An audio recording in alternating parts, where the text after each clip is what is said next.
Shalom à tout le monde. Encore une fois, nous revoici dans vos maisons. Parce que la semaine passée, vous avez acclamé. Dieu vous a béni par la présence de son serviteur.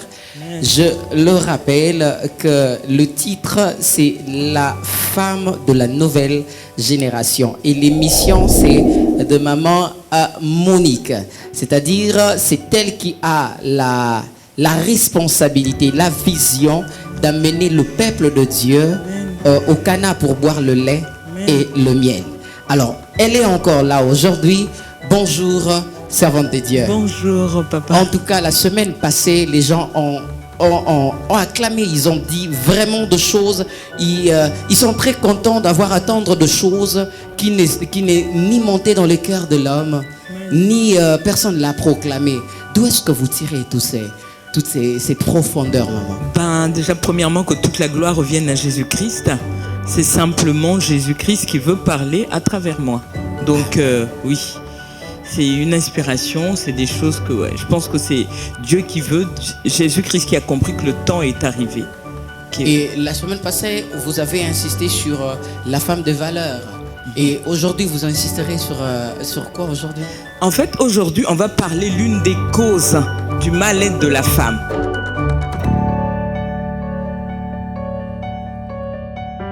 C'est vrai qu'on est en train de vanter la femme de la nouvelle génération.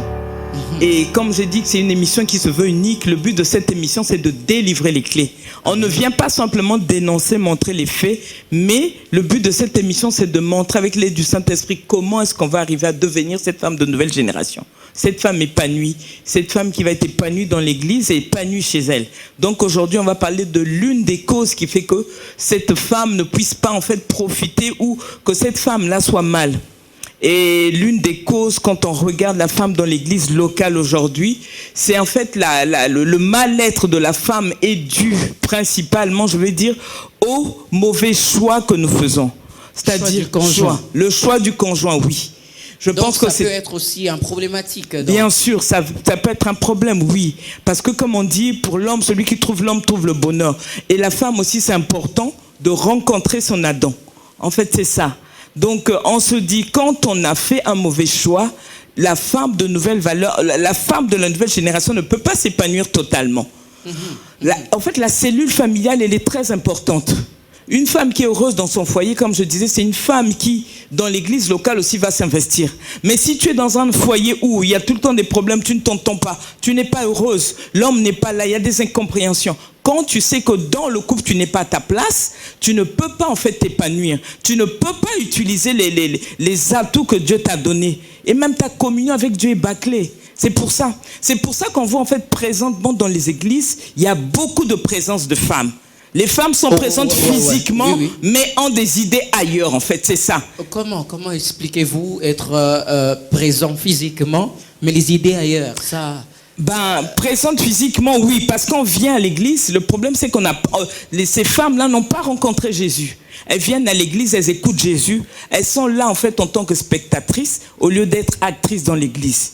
Pourquoi? Parce que ce sont des femmes qui sont chargées, elles ont toujours leurs problèmes. Ça se remarque comment ce sont des femmes aigries, des femmes coléreuses. À quoi est due cette colère? Cette colère est due, en fait, il faut revoir la base. Parce que c'est une femme qui n'est pas heureuse, une femme qui n'a pas rencontré son âme sœur. Donc, à l'église, elle ne peut pas s'investir, en fait. Et quand je réfléchis, je me rends compte que je me dis oui. Et ça se sent, en fait, jusqu'à aujourd'hui. Qu'est-ce qu'on remarque dans l'église? Le choix d'une femme, et ça m'étonne, une femme, peu importe le nombre d'années, elle est là depuis 20 ans, mais elle est en train depuis des années, une femme qui veut choisir un conjoint, mais elle se base sur les critères physiques. La femme, quand on en discute beaucoup avec les femmes, moi j'ai des sœurs qui me disent, je prie à maman, je cherche prie Dieu pour moi, pour que je puisse rencontrer un blanc. C'est une chrétienne qui te dit ça. J'ai dit quoi? Une chrétienne qui cherche dit, oui. un blanc. Moi je prie Dieu, oui. Je prie Dieu pour que Dieu m'aide à rencontrer un blanc. J'ai dit bon. Pourquoi? Parce que tu penses que le blanc, c'est celui qui va faire ton bonheur.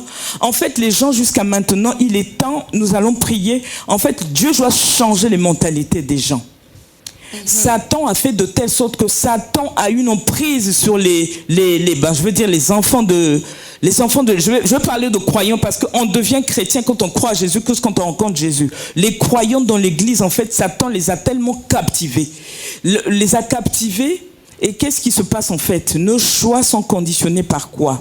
Nous, les femmes, on a reçu une éducation qui fait que nos parents, évidemment, qui ne connaissaient pas Jésus, nous ont inculqué cette mentalité. Oui, ma fille, ce que j'aimerais, c'est que tu rencontres un homme qui est friqué. Donc, en fait, les sœurs, nous qui grandissons dans l'église, en fait, on suit le schéma. On a tellement été caractérisés, en fait, nos mentalités, on nous a forgé de telle sorte que un homme qui est bien, c'est celui qui a une situation physique. Okay, c'est un homme qui a les moyens physiques. C'est un homme, en fait, qui a des diplômes.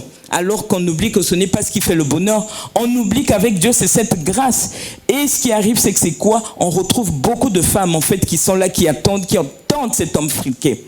Okay. Et dans l'église, quand il y a un seul frère qui est là, qui a par exemple, qui a un nom ou qui vient d'une famille renommée, toutes les sœurs sont braquées, on les a braquées sur lui. Toutes les prophéties sont ciblées sur ce seul frère, alors qu'il y a plusieurs frères. Pourquoi? Parce que ce frère-là a une situation, parce que ce frère-là justement travaille quelque part, parce que ce frère-là vient à l'église dans une belle voiture. Vous vous rendez compte? D'abord, nous allons essayer de faire une pause parce que là, à la maison, ils sentent déjà que les choses ont commencé. Amen, amen. Et je tiens à nous signaler que Maman Monique n'est pas une femme rebelle. Elle est toujours et partout accompagnée par son mari, le pasteur, les responsables de l'église Péniel. Il est déjà là, on les salue. Pasteur Noël, il est là. Donc, c'est pas une femme rebelle. Il ne faut pas dire des choses que vous ne maîtrisez pas. Lorsqu'elle parle, vous sentez qu'elle a un dépôt en elle. Et ces dépôts, voilà pourquoi déjà, j'en profite pour dire encore une fois, merci au pasteur Noël d'avoir nous préparé cet instrument qui va bouleverser cette génération. Maman, quelles sont les conséquences d'une femme qui n'est que lui, sa course de la vie réside autour de matériel d'un homme. Dès qu'elle reçoit un homme bien physiquement, financièrement, mais quelles sont les conséquences? Ça finit comment? Et est-ce qu'ils ne sont pas heureuses? Mais bien sûr, l'argent fait quelque chose. Révèle-nous un peu cette situation-là. En fait, le temps est arrivé où Dieu doit changer les mentalités. Cette femme qui est attachée au bien matériel, c'est une femme qui n'a pas encore rencontré Jésus. Parce que quand tu rencontres Jésus, l'amour de Jésus fait que tes priorités changent en fait. Ok. Tout ce que tu considérais comme important, comme disait Paul, tu le vois comme de la boue. Et on voit ce qui se passe. Ces femmes qui ont épousé des hommes friqués se sont cassées la figure. Et ce qui m'attriste maintenant, c'est que cette nouvelle génération est en train de partir sur ce chemin-là. Le pire, c'est que dans les églises, même les mamans qu'on appelle les mamans sont là en train de conseiller ces femmes-là sur ce chemin. Moi, ça m'attriste de voir, par exemple, une mère qui a sa fille, qui dit à sa fille, quand sa fille lui présente un garçon qui lui dit, il est de quelle famille, qu'est-ce qu'il fait dans sa vie, où, au lieu de demander, c'est un croyant, connaît-il Jésus? Vous vous rendez compte? Vraiment. Donc, en fait, on est là nous-mêmes, et peu importe les... Et ce sont les mamans dans les églises, les mamans qui encadrent les jeunes filles, qui ont encore cette mentalité. Et ce qui arrive, c'est que c'est quoi? Ces femmes-là qui ont épousé ces hommes friqués ne sont pas heureuses. Je sais pourquoi je le dis, parce qu'avant d'être là, je l'avais dit, j'avais une vie moi aussi. C'est ça. Je sais que moi, je vais parler de mon exemple parce qu'on ne parle que de ce qu'on connaît. Avant de rencontrer le pasteur Noël, évidemment, qui n'avait que la grâce de Dieu, j'étais avec un homme évidemment friqué. J'étais, je crois, une 5e ou 6e femme. Et pourtant, j'étais chrétienne, j'allais à l'église. Mais moi, ce qui me faisait, c'était, je voyais l'honneur. Cet homme a de l'argent, allait bien m'attaquer. C'est-à-dire, je voyais, il y a un moment où je priais, je sentais que ça n'arrivait pas, mais je m'attachais plus à ces biens matériels. Et souvent, ce genre d'homme, je vais vous dire par expérience, quand il sait qu'il a une petite situation et tout ça, c'est un homme qui n'a pas de respect pour les femmes. C'est un homme je vous assure que ces femmes-là, je vous dis, contredisez-moi un homme qui a de l'argent, qui n'a pas Jésus. Le seul bonheur, mes filles, mes sœurs, c'est un homme qui craint Jésus. Parce qu'un homme qui est comme ça, c'est un homme qui n'a pas de respect pour vous. C'est un homme qui a plusieurs femmes. C'est un homme qui ne va pas te rendre heureuse. Tu as le matériel, moi c'était ça. Mais ce n'est pas ce qui fait ton bonheur. Alors que le bonheur, bien aimé, ne se résume pas seulement au bien matériel. Non, le bonheur, quand tu es avec cet homme-là, Déjà, il faut se demander comment cet homme a fait pour avoir cet argent-là. Oh, une belle question. C'est ça le problème, c'est ça. Et souvent, ce sont des hommes, la plupart, qui ont vendu leurs âmes au diable, et je sais de quoi je parle. Vous savez, Satan est tellement malin. Satan, en fait, il s'est arrangé, quand il présente les choses, il s'est arrangé à ce que les choses soient propres, tout ce qui brille, que ça brille, en fait, tout ce qui tape à l'œil, c'est ça. Et Satan va venir, va se présenter là où c'est un homme qui est bien, qui présente bien, mais au fond, vas-y, c'est l'enfer, tu vas te donner à l'enfer. Et je veux parler parce qu'en fait, en tant que chrétien, je vois que beaucoup de femmes souffrent de cette situation. Il y en a qui se sont déjà engagées dans ces choses-là, mais qui ne savent plus comment revenir. Et ça m'attriste parce qu'il y a certaines femmes. Moi, si je n'avais pas rencontré Dieu, j'allais mourir comme ça. Les gens ne sauront pas. C'est un homme, oui, il a l'argent d'une situation, mais toi, tu passes tes nuits à pleurer. C'est un homme qui n'a même pas le temps pour toi devant les gens et même entre vous. Donc si on comprend bien, oui, c'est que le choix peut affecter toute une vie. Le choix d'un conjoint. Le choix d'un conjoint peut détruire un ministère. Le choix d'un conjoint peut détruire un ministère. Le choix d'un conjoint ne te permet pas de se consacrer à Dieu. Moi, j'étais dans cette situation, je n'avais même pas le temps. Tu vas même pas prier parce que tu es blessé. En fait, tu passes plus ton temps à faire un effort de paraître bien pour cet homme-là. Vous voyez, le temps où tu devais communier avec Dieu. Et ce qui arrive, c'est que c'est quoi? J'allais à l'église, c'était simplement la présence. Mes idées étaient ailleurs, en fait, c'était ça. Ou parfois tu vas t'absenter à l'église, tu prends des engagements. Pauvre de moi, je n'arrivais pas à assumer parce que des fois cet homme-là va te demander de ne pas aller à l'église, te faire des problèmes, tu reviens de l'église. Donc en fait c'est ça le problème. C'est pour ça que je dis le choix d'un congé est très important. Ça peut affecter ta vie, ton ministère et le problème c'est que tu risques de mourir comme ça sans rentrer dans ta destinée. Mais maman, il y a une situation un peu triste. Oui. Nous sommes chrétiens, nous avons Jésus-Christ en nous. Mais il paraîtrait que, quant à nous, par exemple, de chrétiens déjà, nous faisons toutes les décisions que nous les prenons avec Jésus-Christ. Mais comment ça arrive que quelqu'un a pris la décision avec Jésus-Christ, étant chrétien, mais il a fait un mauvais choix? C'est comment ça? Je te remercie, mon frère, pour cette question. En fait, ce qui nous arrive à nous, et souvent dans l'église, je pense que, comme dit la parole de Dieu, mon peuple périt par manque d'enseignement, en fait. Ce qui nous arrive, c'est quoi? Nous, souvent, on impose nos choix à Dieu. En fait, on associe Dieu dans nos choix, alors qu'on devrait nous soumettre à la décision de Dieu. C'est ce qui arrive. Associer Dieu, c'est quoi? En fait, Dieu, je prie, mais j'impose ma vision à Dieu. Tu te rends compte? Je vais prendre l'exemple d'Adam. Dieu savait, Adam, en fait, on a le droit de demander à Dieu ce qu'on veut. Ça, c'est normal. Mais nous, on arrive à une étape où on veut imposer notre choix. Tu sais, parfois, Dieu te montre cet homme-là qui veut de toi, mais nous, on est tellement caractérisés par le bien matériel, l'aspect physique, on passe souvent à côté de notre choix. Oui, on s'en rend compte, il est déjà trop tard. Et là, si tu n'as pas la grâce de Dieu pour relever ta tête, tu vas aller droit à ton enfer. Donc, je voulais parler parce que Dieu veut que je parle. En fait, nous sommes sauvés pour sauver certaines personnes. Bien aimé, je n'ai pas eu honte, j'ai tout abandonné, tous les biens matériels, j'ai dit, je ne vais pas mourir pour ça. J'ai oublié que ce qui m'attendait était meilleur. Amen. En fait, quand on voit les choses, c'est ça. Le problème, c'est que les gens oublient. C'est que nous, on a une vision limitée. Et Satan fait de telle sorte qu'on soit attiré par le bien matériel, tout ce qui brille.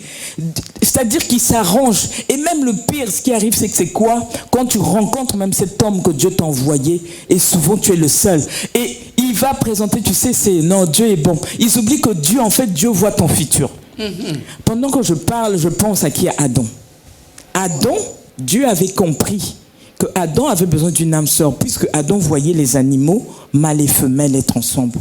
Et Dieu avait senti cette solitude. C'est vrai qu'il y a une façon de demander. Adam avait demandé à Dieu sans pour autant l'exiger. Il a tenu une attitude et Dieu a compris. Dieu est comme ça. Dieu est amour, donc il voit, il nous connaît mieux que n'importe qui. Mais l'avantage d'Adam, c'est qu'il n'a pas imposé son choix. Dieu lui-même, il a compris. En fait, il a fait sa demande sans pour autant s'imposer. Tu vois, comme disait Jésus dans la parole de Dieu, à la fin, quand ça te touche, tu applaudis là-bas, tu applaudis déjà parce que c'est formidable ce que j'entends maintenant là. Oui. Moi, avancez, maman, avancez. Donc lui, il n'a pas imposé son choix. Non, il n'a pas imposé. Il a fait sa demande, il avait un besoin. Dieu a compris. Oh my God. Mais toi, tu présentes Pierre à Jésus et puis tu dis, Seigneur, aide-moi à me marier avec Pierre. J'aimerais bien qu'il soit comme ça. Suis bien, et dans tes prières, tu parles de ce Pierre. Qui te dit que Pierre est ton Adam? Attention, bien aimé. Tu imposes. Et souvent, Dieu, parfois, l'âge, il y a souvent la volonté permissible, alors que ce n'est pas ça ce qui sauve. Effectivement, la volonté permissive. Essayez un peu de nous expliquer comment est-ce que Dieu arrive à nous laisser faire parce qu'on a insisté. À force, on insiste, on demande. Et quand tu demandes à Dieu dans ton choix, tu dis, moi, je veux vraiment qu'on se Pierre. Regarde Dieu. Moi, c'était ça au début. J'ai déjà fait des enfants avec lui. Dieu, non, je vais aller ailleurs. Et je suis convaincu que c'est l'homme de ma vie. Tout ça parce que tout était charnel. J'allais dans l'église. Comme j'avais pas de communion avec Dieu, comme on le dit, j'allais, c'était simplement la présence. Donc j'étais pas mouillé. En fait, c'était plus mes désirs charnels qui me conduisaient et j'invitais Dieu dans ce sens-là. Et pendant les années, je me suis rendu compte que non, c'est en fait moi qui imposais. Et souvent, quand c'est ça, Dieu te dit, bon, comme tu veux, la volonté permissive. Dieu va permettre, Dieu va te laisser aller. Et c'est quand tu pars au bout des années, tu vas te casser la figure, tu vas te dire, mais quoi? Moi qui étais convaincu et tout. Et le pire, c'est que même, on voit dans des églises, les mamans qui accompagnent tout ça. Tu vois ce genre de femmes, ce genre de choix, et même les pasteurs, tout ça parce que c'est une fidèle qui est là, qui participe. Oui, on encourage. J'avais une question, excusez maman de vous interrompre. J'avais une question, quelqu'un m'avait dit qu'aujourd'hui, si elle souffre à la maison, c'est parce que c'est son pasteur qui l'a choisi, un homme à l'église, et lui, elle avait confiance au pasteur parce que c'est un homme de Dieu rempli du Saint-Esprit. Quand il lui dit, ben voilà, vous allez vous marier avec un tel, elle est allée et aujourd'hui elle souffre. Et il y a encore d'autres personnes qui se retrouvent dans de tels cas. Et faudra-t-il faire confiance aux hommes remplis du Saint-Esprit ou de se laisser entraîner par la volonté de Dieu que de sa volonté permissive? Justement, rempli, il faut voir, comme je disais, il y a beaucoup de pasteurs qui ne sont pas spirituels. Seul un homme spirituel peut juger, peut te conseiller. Souvent, on voit beaucoup de pères, de pasteurs, en fait, qui encouragent parce que lui, il voit ses intérêts. Il voit que quand tu vas épouser cet homme-là, tu vas lui ramener la dîme, tu vas lui ramener des dons à l'église. Alors que ce n'est pas ça. Les gens ne conseillent pas. Très peu de personnes disent la vérité. Disent que non, justement, et ont introduit beaucoup de personnes en erreur.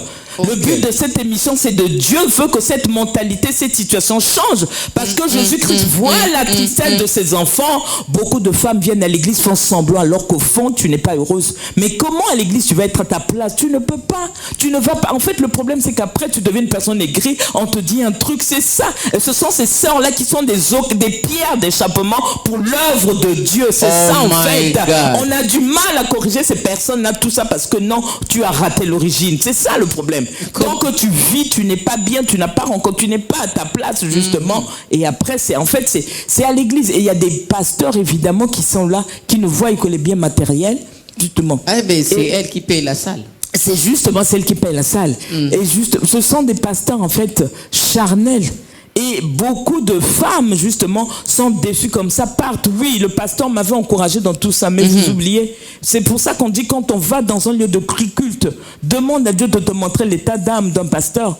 Déjà, un vrai pasteur ne devait pas encourager ce genre de choses. Une fidèle qui va la voir, le pasteur va prier, demander la volonté de Dieu. Et il s'avère que même les pasteurs eux-mêmes ont les yeux braqués sur ces personnes qui viennent. Ça se voit déjà dans l'église. Les jeunes, moi ça m'attriste parce qu'il y a des jeunes qui sont là, qui ont cette grâce de Dieu, mais parce que le jeune n'a pas d'argent, le jeune n'a pas les diplômes, il n'a pas de voiture, même le pasteur ne le considère pas, il ne passe pas son temps avec lui. La seule des choses, c'est que Dieu fait confiance en cet homme-là parce que c'est ce frère qui vient dans une 4x4, ce frère qui investit et tout, justement, tout est braqué sur lui. Et ce qui arrive, c'est que c'est quoi? Il y a maintenant des prophéties qu'on commence à faire sur ce frère-là. Et tu vas voir dans l'église, il y a plusieurs personnes, oui, Dieu m'a dit.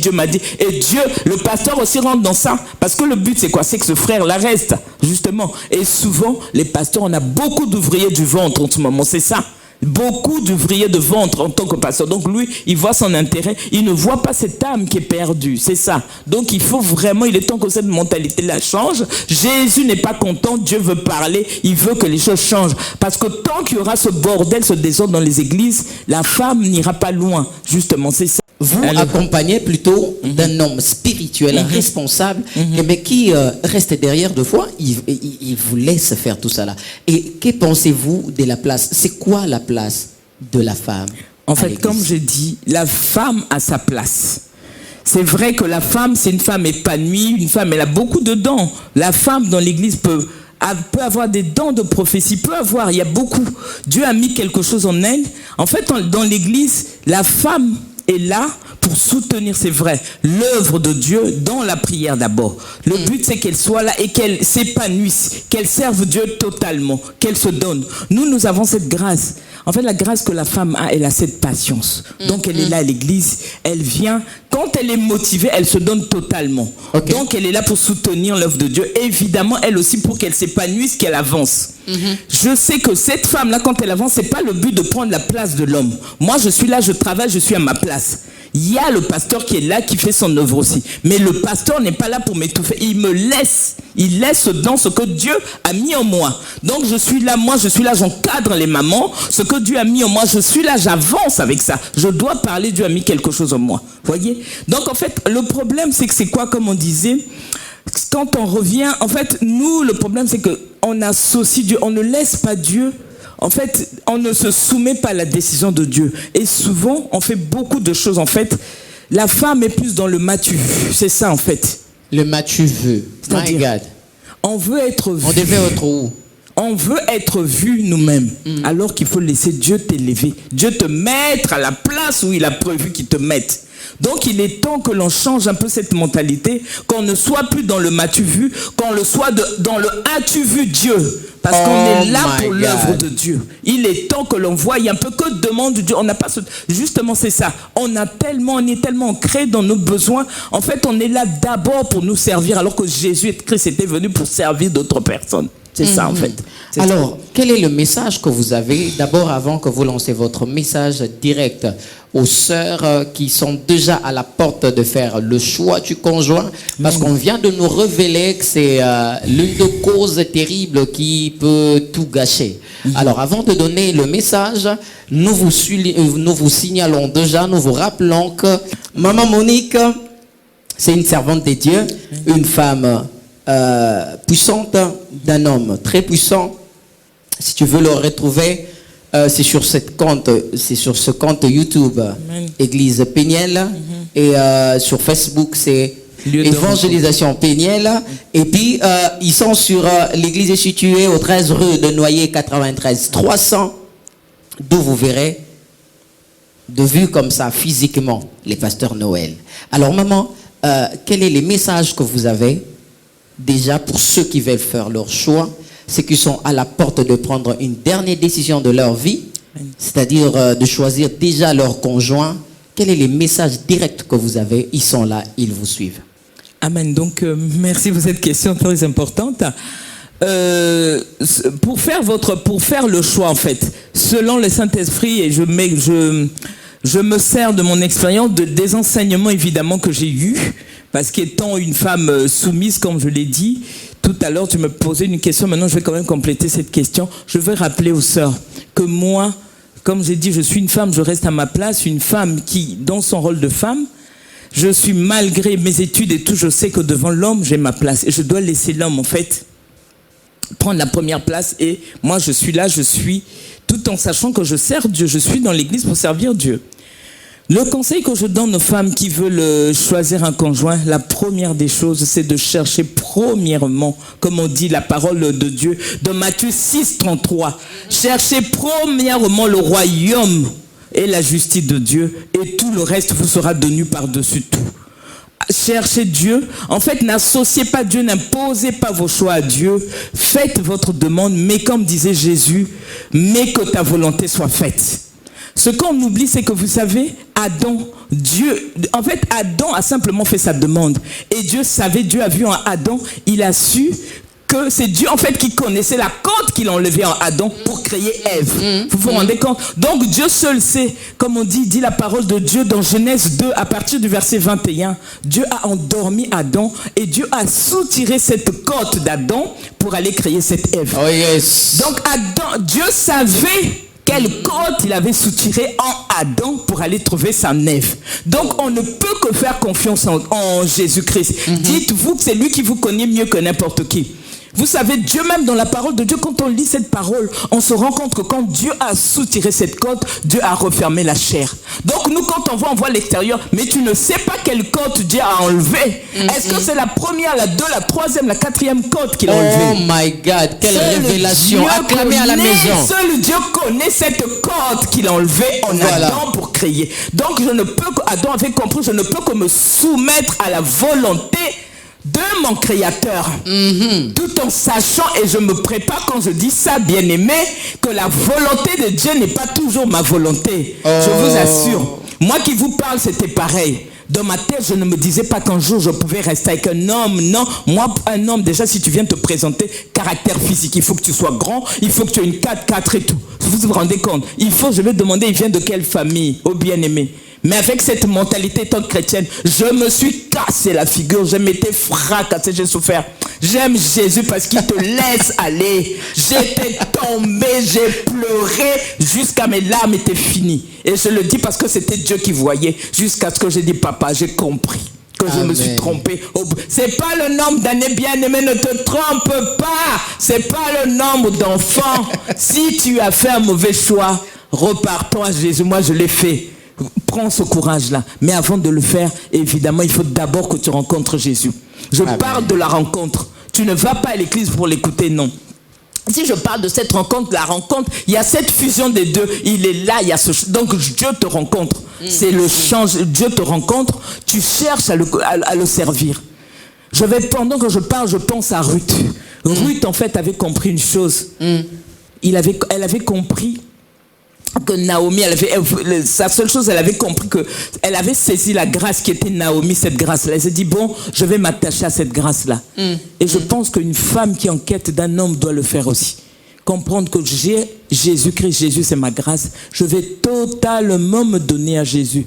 Je pense que demande à Jésus de t'enlever ces mentalités-là. Il me faut ça. Bien aimé, c'est pas ça. La parole de Dieu déclare, vaut mieux être dans une maison où il y a du pain seul que dans une maison où il y a de la viande, où il y a des querelles. Bien aimé. La paix du cœur, il n'y a rien de plus important que ça.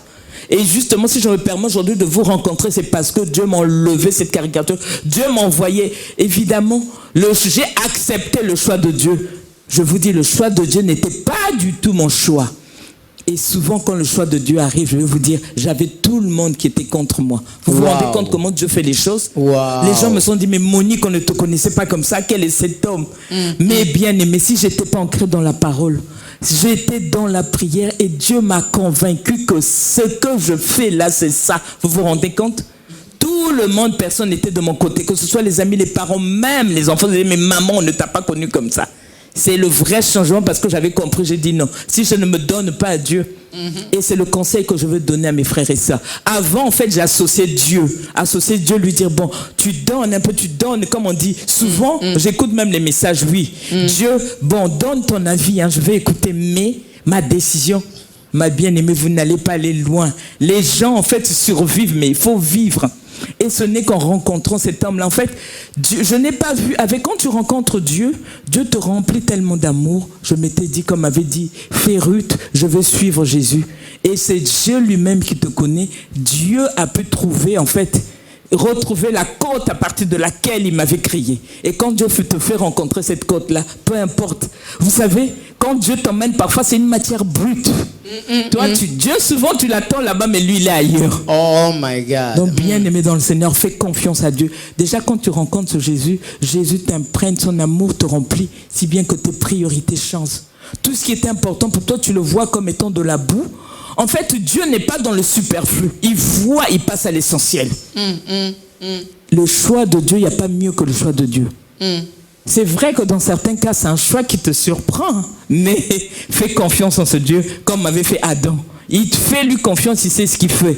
Nous, notre vision est limitée au présent, mais Dieu voit dans le futur. Amen. Ton choix, Dieu le fait par rapport à ce que toi, tu vas devenir en fait. Oh my God. Veux-tu devenir, veux-tu être heureuse, veux-tu... Le choix d'un conjoint peut te fermer la route du paradis, bien-aimé. À cause d'un homme, cet amour physique, matériel, tu vas rater ton ciel, bien-aimé. Est-ce que ça vaut la peine? À cause des Gucci, d'un iPhone, bien-aimé, de cet honneur. Pendant que tu te trouves seul, tu vas rater, passer à côté de ta grâce. Ça va même t'empêcher. Comment veux-tu servir Dieu, bien-aimé? Tu ne peux pas servir Dieu. Moi, j'étais là, je faisais semblant, mais au fond, je n'avais pas cette communion. Mais quand j'ai rencontré cet homme-là, oui, Dieu m'a dit, ce ne sont pas les aspects matériels. Voilà la grâce que j'ai mis en lui. C'est cette grâce qui a fait qu'on aille loin. En fait, Dieu, c'est un Dieu de la complémentarité. Il fait que tes défauts soient ses qualités soient ses défauts. Et la fusion donne un truc ouf. Et ça va. Oh my God. Vous sentez l'amour à la maison ou pas? Vous vous rendez compte, c'est ça. Que Dieu vous bénisse. Maman Monique est une source, comme je vous l'ai dit toujours. Nous allons puiser. Et puis à la fin de compte, personne ne se fatigue, car quand Dieu ouvre de gros robinets, personne ne peut fermer. Maman Monique est là. Elle est très dispo à vous accompagner si vous voulez être accompagné spirituellement. Par Maman Monique, vous pouvez retrouver les pasteurs Noël parce que c'est la même personne en féminin. Donc la même personne féminine. Alors vous pouvez le retrouver. L'église, l'adresse de l'église est là, 13 rue de Noyer, 93 300, l'église Péniel. C'est là où nous rencontrons le Seigneur. Maman Monique, merci d'avoir répondu à cette invitation. Et ils sont là. Votre dernier mot pour ceux qui vous suivent, pour ceux-là qui déjà affrontent le quarantaine, mais en attendant le salut, Jésus qui reviendra, on ne voit rien, les mariages traînent. Un dernier message pour eux. Un dernier message, c'était pour dire à toutes les mamans, toutes les sœurs, que je vous aime énormément. Si je parle comme ça, j'ose le temps. En fait, j'ai tellement envie de partager ce que j'ai. Il y a un dépôt. Et en fait, dans ces émissions, ce sont les clés. On donne juste des points. Mais si vous voulez en savoir plus, nous vous invitons, venez à l'église. On a une journée dans la semaine où il y a les enseignements des mamans. C'est là où on apprend, on parle de ça. Déjà, la première des choses, comme je disais, Jésus-Christ est venu, en fait, il est venu, Jésus-Christ a dit, je ne veux rien perdre. C'est dans Jean 6. Sa mission, c'était de ne même pas perdre un enfant. Jésus-Christ connaît le prix d'une âme. Ma sœur, toi qui me suis, tu as de la valeur, ne te sous-estime pas. Peu importe la situation où tu t'es trouvé, n'aie pas honte avec ce Jésus. Prends les coordonnées s'il le faut, viens découvrir. Le problème, c'est que cette œuvre que nous menons, ce travail que nous faisons, c'est pour l'œuvre de Dieu. C'est pas pour notre intérêt. Le but, c'est que toute personne, en fait, on veut apprendre aux gens que changer cette idée. Les gens sont tellement déçus à cause de ce qu'ils voient, et je vous assure. Les païens ne considèrent plus les chrétiens par rapport à ce qu'ils voient. Bien aimé, il est temps que nous changeons de mentalité, que nous changeons notre façon de faire. Ce n'est pas de votre faute, comme on dit, par faute d'enseignement. Et nous sommes là, nous disposons des enseignements pratiques. Les gens viennent, les gens voient. Je suis venu et c'est un changement. Comme je disais, je répète, l'église c'est une clinique, un endroit où l'on vient. On est malade et on va en ressortir guéri. Amen. Et le but, c'est que si Jésus-Christ te sauve, c'est pour que tu restes là. Donc, il y a beaucoup de choses à dire. Venez, vous allez voir. Et il y a des enseignements. En fait, quand on suit les enseignements, c'est très bien parce qu'on part du point A, du point B. Et il y a un suivi aussi. On suit les gens en parallèle. Donc, tous les problèmes qu'ils rencontrent, on est là, on les suit. Et tout ça, dans la prière, on les présente à Jésus-Christ. C'est une mission que Dieu nous a donnée. Ce n'est pas pour nous-mêmes, non. On le fait pour Jésus-Christ. Amen. Quand on rencontre Jésus, on veut que tout le monde soit sauvé. Et je connais cette souffrance de femme. Je sais ce que c'est qu'être trompée. Je sais ce que c'est que ne pas être considéré par un homme, je vous assure. Et j'ai fait la différence. C'est pour ça que je parle. Il y a mieux. Avec Jésus, on a tout. Je vous assure. Amen. Seules les bénédictions de l'Éternel enrichissent et ne se font suivre d'aucun chagrin. Je le répète. Vous savez comme on dit, toi tu décides, mais c'est Dieu qui dispose. Amen. Donc venez à Péniel, on va vous montrer comment Dieu va disposer de votre vie, comment Dieu va conduire votre vie. Et vous verrez, il y a des témoignages au retour. Bien aimé dans le Seigneur, c'est ça. Ne vous fiez pas quand vous allez dans un lieu de culte. Le nombre de personnes ne veut rien dire. Allez-y. Allez dans un endroit où vous allez. Je vous parle de la rencontre de Jésus. Amen. Ce qui nous arrive, c'est que nous, on va souvent, on écoute Jésus. Mais non, il faut rencontrer Jésus. Les gens, on n'est pas assez mouillé, bien aimé, mais quand tu es mouillé, quand le Saint-Esprit te mouille, te transforme, non, tu changes et ta vie aussi change. Dieu a besoin de transformer, Dieu a besoin de nos cœurs. Le champ de Dieu est vaste et nous cherchons des sœurs qui vont servir Dieu. Venez, Jésus-Christ est là. Et même la prochaine fois, je veux parler à ces personnes qui sont dans les foyers. Même si peu importe, on ne dit pas, tu as ta mauvaise passe, on va prier Dieu. C'est possible que Dieu aussi fasse que ta situation s'arrange, si telle était la volonté de Dieu. Et si par exemple tu n'es pas à ta place, Dieu est là, il est la solution, le Dieu de la seconde chance. Donc la suite du programme, on va parler de ce qui reste. Il y a beaucoup de choses à dire. On est là, donc nous vous attendons. Que Dieu vous bénisse tous. Il y a beaucoup de choses à dire. Alors maman Monique est dispo. Ils disent que la connaissance n'occupe pas de l'espace. Amen. Alors maman Monique a besoin de votre soutien, vous Amen. pasteurs, vous frères, vous chrétiens, parce que trop souvent quand on amène une telle mission, c'est nos propres familles qui sont contre nous, familles chrétiennes. Alors quand il y a une vérité qui s'est dit, partagez chers pasteurs, partagez chère maman, chère sœur. Alors si on a blessé quelqu'un, de tout cœur, nous vous demandons de nous excuser. Pardonnez-nous pour la vérité que nous venons de le dire. Mais si on n'a pas blessé quelqu'un, alors partagez cette vidéo, partagez, envoyez aux gens et puis retrouvez l'église Péniel car on vous attend. Merci beaucoup maman Monique pour cette sincérité, pour la pureté de la parole, pour votre état d'esprit. Nous avons senti combien vous avez des choses à nous dire, mais les temps. Oui, justement. Donc, la télévision, c'est les temps. En tout cas, encore une fois, merci beaucoup, maman Monique. Et on se retrouve le vendredi de la semaine prochaine à 18h. Il n'y a pas de souci. Vendredi de la semaine prochaine à 18h. Soyez bénis. Restez bien dans la paix du Seigneur. Ciao. Dieu vous bénisse. Ciao.